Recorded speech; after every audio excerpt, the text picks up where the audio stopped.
ذرفت عيناي شوقا ولطيبة ذرفت عشقا. Apa pandangan Ustadz kita akan bersama dengan orang yang kita cinta di akhirat? Almar'u ma'aman ahab. Datang seorang budak berkulit hitam, hamba sahaya, miskin papa. Dia peluk Nabi SAW. Kenapa engkau peluk aku? Aku takut di akhirat tak jumpa dengan engkau kerana aku susah. Budak hitam tak ada pahala. Kata Nabi, sabarlah. Almar'u ma'aman ahab. Orang tetap bersama dengan sesiapa yang dia cintai. Mudah-mudahan kita nanti bersama Nabi Muhammad SAW. Jika cinta itu bukan orang mahram, tiada peluang untuk dijodohkan dalam dunia. Oh, ini lain ceritanya. Walaupun kita sudah berumah tangga, ini cerita masa lalu lah. Orang yang sudah menikah, maka dia mencintai suaminya, usah kenang yang masa lalu lagi. Nah, jadi jangan lagi cari dia di Facebook. Jangan lagi cari-cari nama dia, tengok-tengok dah punya anak kah dia apa belum. Ingin nak buang. Ini namanya kalau masih sudah menikah tetap juga mencari yang lalu, itu namanya pasrah tapi tak rela. Pengertian tarekat dan penyucian hati mohon Ustaz terangkan berkenaan kaitannya. Adakah mengikut ajaran tarekat ini dikira bid'ah? Saya tanya kepada Syekh Mahmud Said Mamduh, ulama hadis dari Mesir. Berguru kepada Syekh Abdullah Siddiq Al-Ghumari, juga kepada Syekh Muhammad Yasin Al-Fadani. Syekh, apakah bertariqah ini bid'ah? Kata Syekh Mahmud, tidak. Kata dia ini hanyalah jalan, metode, cara berzikir. Tapi mursyidnya mesti benar. Kalau bertentangan, bercanggah dengan syariah, tinggalkan. Banyak juga mengaku-mengaku tarekat, tapi sebenarnya tidak betul. Mursyidnya mesti orang yang benar. Apakah kira-kira riak jika kita upload sharing foto-foto dalam Facebook, WhatsApp? Jangan sendiri-sendiri. Ini gambar kita beramai-ramai ini, tulis di wall Facebook, kita katakan, kami mengikuti kajian. Sesi pertama kajian, yang kedua kajian, ketiga soal jawab di Masjid Tuanku Mizan Zainal Abidin. Ramai. Mungkin ada orang lain nak buat baik, dia tak tahu bagaimana cara nak buat baik. Maka manakala dia tengok, boleh. Yang tak boleh itu riak. Kita bersendirian. Bangun tengah malam, tahajud, streaming. Allah. Bismillahirrahmanirrahim. Jadi kita pun boleh bezakan mana orang nak ajak orang lain buat baik, mana orang nak tunjukkan kebaikan dia.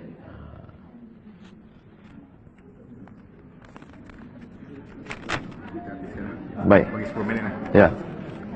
Apa hukum wanita yang membuka hijab tapi setelah dibuka dia lebih menjaga solat dan mula baca Quran? Oh, ini sama artinya mana yang lebih baik, perempuan berhijab tak baca Quran dengan perempuan tak berhijab tapi baca Quran? Dua-dua tak betul. Yang baik adalah perempuan berhijab dan mulailah membaca Al-Quran. Dulu datang orang berjumpa. Mana yang lebih baik, memakan ayam yang dipotong atau ayam mati? Oh, tentu baik makan ayam yang dipotong. Ayam yang dipotong itu siapa yang memotong? Manusia. Ayam yang mati itu siapa buat mati? Allah. Kalau gitu mana yang lebih mulia? Oh ya, lebih baik makan ayam mati. Ini orang musyrik punya cerita. Mana lebih baik? Pemimpin kafir tapi amanah atau pemimpin muslim tak amanah? Ini sama dengan makan ayam mati atau ayam dipotong. Maka yang baik adalah pemimpin muslim dan amanah. Perempuan yang baik adalah yang berhijab dan membaca Al-Quran. Bolehkan disebabkan anak membuka hijab, ibu memutuskan hubungan dengan anak? Oh, tak boleh. Ibu perempuan tak boleh putuskan hubungan kerana hukum syar'i, tapi kerana perbuatan tak baik, na'udzubillah, murtad anaknya. Maka dia katakan, kau mesti balik kepada Islam. Kalau kau tak balik kepada Islam, maka aku tak sudi nak terima engkau. Sebab hukum aslinya al-mufariqu lil jamaah, halal darahnya, pancung kepalanya. Maka sebagai hukuman, tapi sebagai orang berhijab, gara-gara hijab putus hubungan, maka dua kali kena.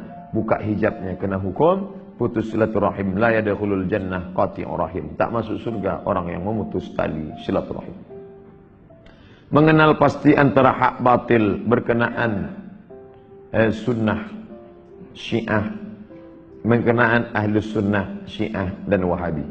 Kita tak boleh bersama dengan Syiah dalam 5 masalah. Yang pertama, Syiah mengatakan wajib beriman kepada Imam 12. Sesiapa sahaja yang tak percaya kepada Imam 12, maka kafirlah dia. Dia kafirkan kita semua sebab kita tak percaya pada Imam 12. 2. Selepas Nabi meninggal, maka yang berhak menjadi imam adalah Sayyidina Ali. Maka Abu Bakar dan Umar serta sahabat yang lain kafir kerana menyetujui Abu Bakar merampas kekuasaan Ali. Mereka mengatakan Abu Bakar laknatullah alaih. 3. Kerana Quran itu dibuat-buat oleh Abu Bakar, Umar dan Utsman, maka Quran yang sekarang tak betul. Banyak kata-kata Ali yang dibuang. Maka Quran yang betul sedang dipegang oleh imam yang ke-12 yang sedang ada bersorok bersembunyi di Sirdap, Irak. Tapi sementara Quran yang betul ini datang, baca sajalah Quran palsu itu dulu. 4. Mereka mengatakan bahawa ada namanya akidah bada yabdu bada. Allah menciptakan sesuatu, Allah tak tahu apa yang akan terjadi di masa akan datang. Itulah maka muncul nasikh, mansukh. Karena Allah tak tahu. Allah ciptakan khamar, Allah tak tahu khamar ni mudarat. Akhirnya orang minum khamar, rupanya orang mabuk. Turun ayat, yas'alunaka 'anil khamri wal maisir, qul fihima itsmun kabir wa manafi'u lin-nas. Setelah minum khamar, dia pun lupa bacaan ayatnya, wala ana bi mu'abbatin wala antum mu'abbadun wala lupa dia lakum minukum waliyadin. Maka turun ayat, la taqrabus shalah wa antum sukara. Jangan kamu salat ketika kamu sedang mabuk.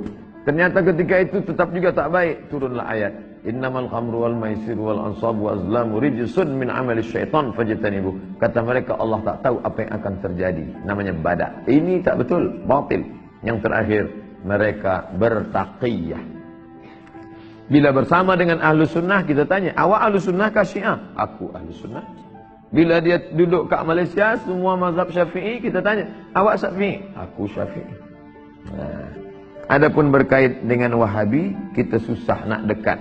Kalau Syiah, kita tak boleh duduk bersama.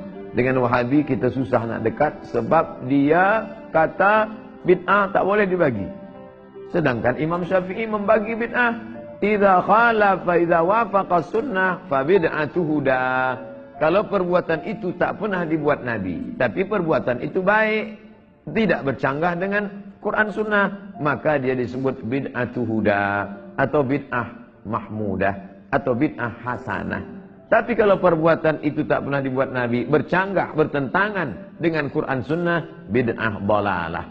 Sedangkan Wahabi tak nak bagi itu. Dia kata semua bid'ah. Maulid Nabi bid'ah, nuzul Quran bid'ah, tahun baru hijrah bid'ah, berzikir berdoa bersama bid'ah. Inilah yang membuat kita tak boleh duduk bersama. Sebab bila dia kata bid'ah, wa kullu bid'atin dalalah, wa kullu dalalatin finnar.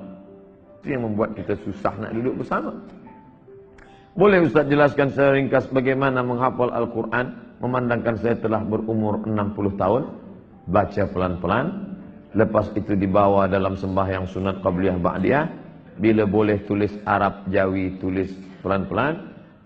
Andai tak sampai pun niat sudah sampai. Innamal a'malu bin niat wa innamal likulli imri'in ma nawa. Saya nak tanya, maaf, haid mengikut pandangan mazhab Syafi'i paling banyak 15 hari 15 malam. Betul. Apakah haid contohnya datang waktu zuhur pada hari ke-15? Sepatutnya tamat pada waktu zuhur, tapi berakhir pada hari ke-15 juga waktu isya. Adakah waktu isya itu dikira istihadah? Maka dikira dari awal mula start. Bila start dia? Oh, daripada zuhur. Maka zuhur hari ke-15. Kalau tetap juga mengalir, maka lebih daripada 15 dia sudah istihadah. Orang yang istihadah sama macam orang luka. Orang yang luka tetap wajib solat. Dia tidak qadha, tapi dia tetap solat kerana masuk dalam istihadah. Terakhir. Oh, belum terakhir, ada kecil lagi. Macam mana kalau orang yang buat salah kemudian dia minta maaf tapi orang tu mahu maafkan, adakah tugas dia dah selesai?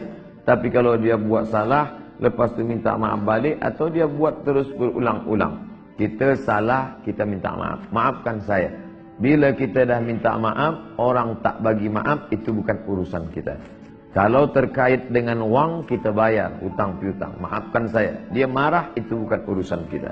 Di akhirat kita lepas. Bila kita salah 2 kali, kita maaf lagi. Salah lagi, minta maaf lagi. Kalau dia nak maafkan kita. Apa nasihat Ustaz apabila aliran sains dipilih lebih utama dari aliran agama semasa di sekolah menengah? Agama, paling tidak ada 5 pelajaran agama dalam sekolah-sekolah anak-anak kita. Pertama, Quran Sunnah. Kedua, fiqh. Ketiga, akidah akhlak. Keempat, sejarah Islam. Yang kelima, bahasa Arab. Ada 5 itu saja, bolehlah. Tapi kalau sampai tak ada itu, kalau boleh dia banyak lagi, Islamic boarding school, pondok, lagi baik. Nahu, Sarab, Balaghah, Ma'ani, Mantik, Bayan, Tajwid, Arud Qawafi, Hadis, Mustalah Hadis, Hadis Tahlili, Hadis Maudu'i, Tafsir Tahlili, Tafsir Maudu'i, Fikih, Qawaidul Fikih, Usul Fikih, Ayat Ahkam. Boleh, baik 20. Tapi andai tak mampu, ini sekolah bukan nak buat cetak orang jadi ulama, tapi hanya nak buat sains. Mesti ada 5 pelajaran agama. Quran, Hadis, akidah akhlak, bahasa Arab, sejarah Islam, fiqh. Ada 5, teruskan. Tak ada 5, cari sekolah lain. Ala hadhihi niyah. Al-Fatihah.